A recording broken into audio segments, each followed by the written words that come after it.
Where children get hurt on playgrounds. Playground injuries are more common than many schools realize. This fact sheet breaks down what the data shows about risk and how prevention starts with awareness. Most playground injury data comes from emergency room visits. That means that these are not minor incidents. This data gives schools a clear picture of where risks exist and where action is needed most. Nearly half of all playground injuries are considered severe. These include fractures, concussions, dislocations, and internal injuries. Understanding the severity helps schools prioritize safety improvements that truly matter.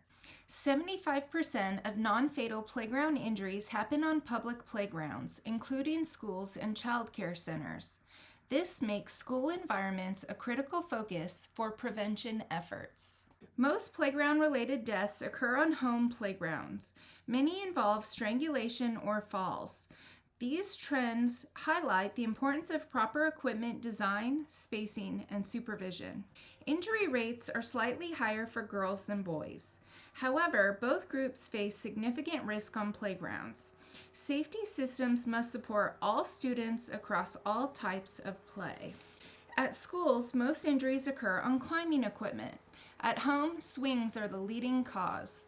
Different environments bring out different risks and require targeted safety strategies. Playgrounds in low-income areas often face higher risk. Poor maintenance, debris, and unsafe surfacing all increase the likelihood of injury. Safe play should not depend on zip code. Schools can reduce injuries by taking consistent, proactive steps.